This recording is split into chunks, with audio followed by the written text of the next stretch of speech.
What up, cucks? It's your boy, the hater, up in this piece. And we're going to do some Money in the Bank predictions. The hater's going to watch Money in the Bank tomorrow, but I have something I need to do first. So I don't exactly know when I'll watch it, but likely tomorrow, so probably expect a review on that motherfucker. You know what I'm saying? Now, as far as Money in the Bank concerned, I'm not going to lie. This is the first time in a very long time that I am excited about a pay-per-view, right? Especially about a Money in the Bank. We have a few matches, so let's talk about who's going to win what. Going down the list from Wikipedia, first up, we got the Money in the Bank ladder match for the men's championship contract. Now, hopefully, the precedent that was set by Austin Aries that now all of a sudden you can cash it in for the fucking, what's it called, United States title, hopefully that goes away and we go back to cashing it in for real titles. You know what I mean? Nobody should want to be the U.S. champion at all. As a matter of fact, if you have more than one world title, there's no need to have an intercontinental or U.S. title. Back in the day, you had the world champ, and then the people that couldn't be world champ were fighting for the intercontinental title, right? Now, you have three if you count NXT, which I don't, 2 world championships, and then a slew of other shit people can win. So there you have it. The Money in the Bank ladder match this year is going to involve the following people. Ricochet, who has an absolute 0 chance of winning.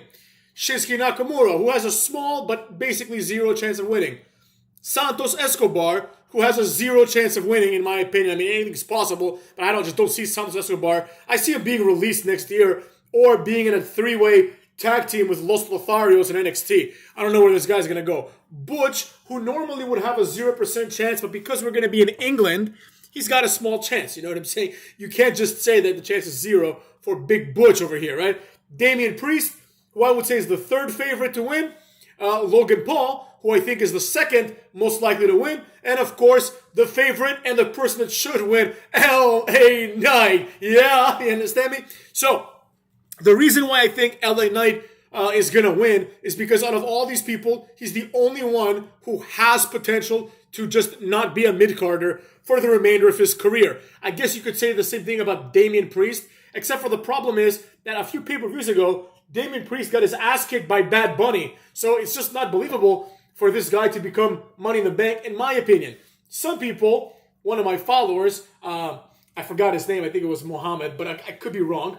One of you said that maybe Finn Balor beats Seth freaking Rollins and then Damian Priest cashes in, which is definitely possible, of course. But I don't know if it's going to happen. You know what I'm saying?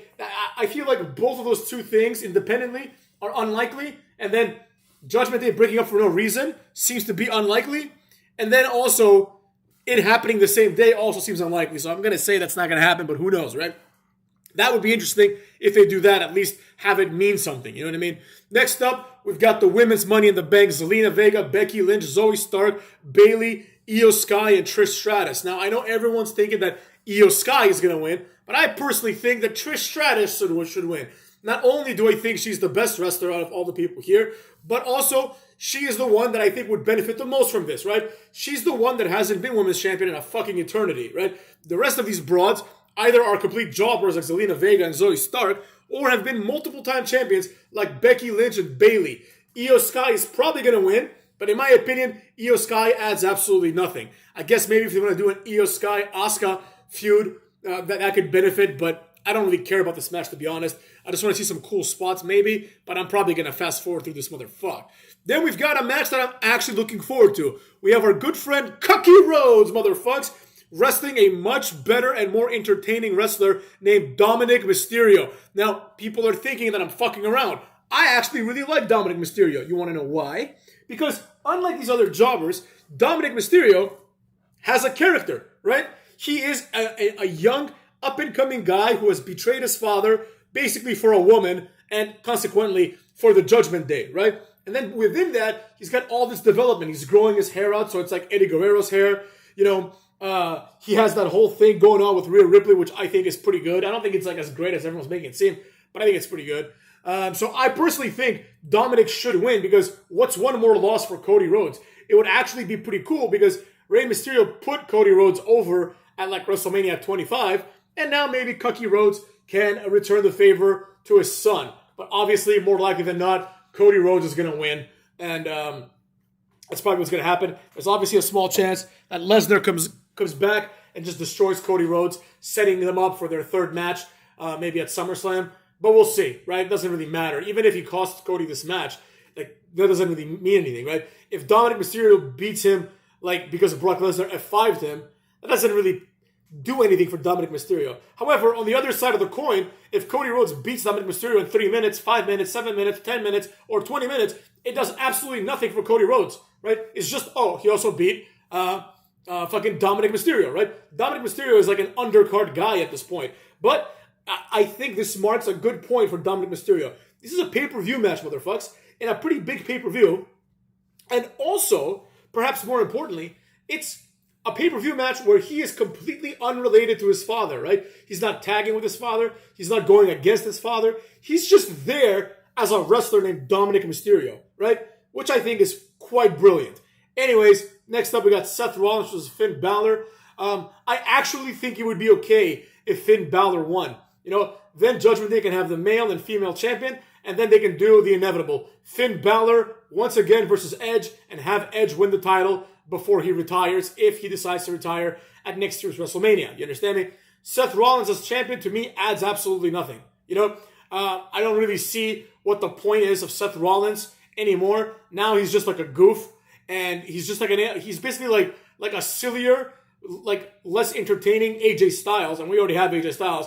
We don't need two of them, motherfuckers. So I actually would be okay with Finn Balor winning, but of course I think Seth Rollins is going to keep it, right?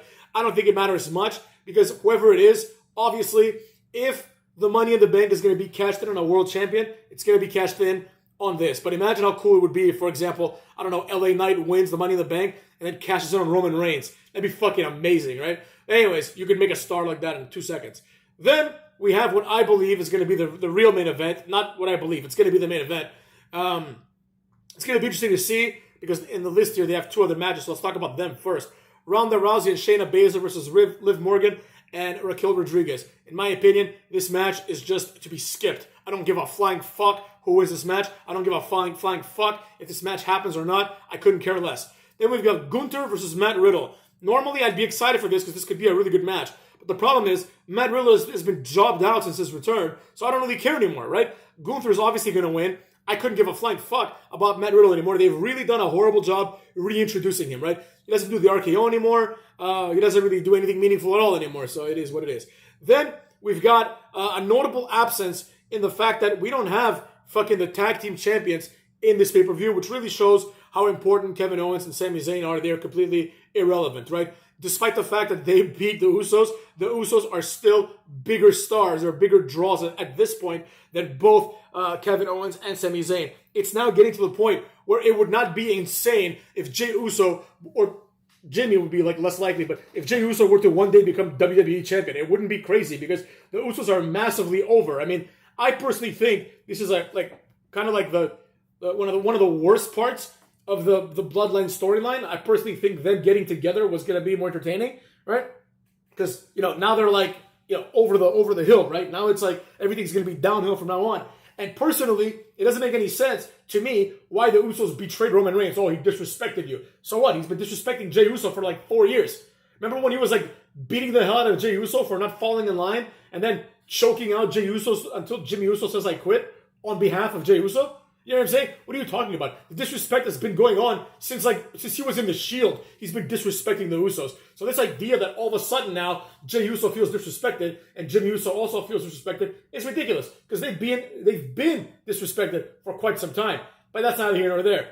Also, the reason why it's lame is because it's the same exact storyline as Sami Zayn turning on Roman. It's just now that this person is turning on Roman. Remember when Evolution was around and Randy Orton turned? Or I guess they turned on Randy Orton, which was pretty cool, because typically it's Randy Orton, the Randy Orton in the storyline, like the guy that, you know, breaks out of the faction that turns on the faction. But in this case, the faction turned on him, right? Which happens, but it's a little rarer, right? Then after that, all of a sudden, Batista the next year turns on Triple H. Then after that, Ric Flair turns on Triple H, and they all beat Triple H. Which really goes to show that Triple H did put a lot of people over. But anyways, that's neither here nor there. The point is, it was so dumb. It's like everyone saw it coming. It's like, all right, Randy Orton's gone. Now it's only a matter of time before Batista does the same thing. And then what? It's only a matter of time before Ric Flair does the same thing, right? And all of them pretended The only one that made sense was Ric Flair, but Batista and Orton pretended like, wow, I can't believe it's come to this. What do you mean you can't believe it's come to this? Like, everyone knew it was going to come to this. So anyways, same thing, right? As soon as the Usos joined Roman Reigns, I'm like, okay, one day, the law of entropy, motherfucks, one day they're going to turn on his ass. And they did. So now we have the main event, the Bloodline, Roman and Solo Sikoa, who sucks, but who has found a good niche in this alliance, and therefore also in this storyline, and therefore he's getting all these main event matches. All of a sudden, Solo Sikoa went from feuding with like fucking Bronson Reed to being in main event of pay-per-view. So it is what it is. But anyways, Roman Reigns and Solo Sikoa are gonna wrestle the Usos. I expect the Bloodline to win here. If the Usos were the tag team champions, then no, but they're not. So the Bloodline, I think, the Bloodline meaning Roman Reigns and Solo, are gonna win, I think, right? But it wouldn't be shocking if the Usos pin Solo Sikoa, obviously, right? That's the problem. The probability of like one of the Usos pinning Roman Reigns is pretty much zero, right? You already know there's going to be like 19 false finishes, right? Of them pretending they're going to pin Roman Reigns. But the truth is, we all know that's not going to happen. So with that being said, I'm looking forward to this. I think it's going to be a good pay-per-view. And the most important thing that I'm looking forward to, of course, there's 3 matches really. Dominic and Cucky, the Bloodline versus the Usos, and of course the Money in the Bank ladder match. But I'm only looking forward to that in case LA Knight wins. Yeah, you know what I'm saying, motherfucks?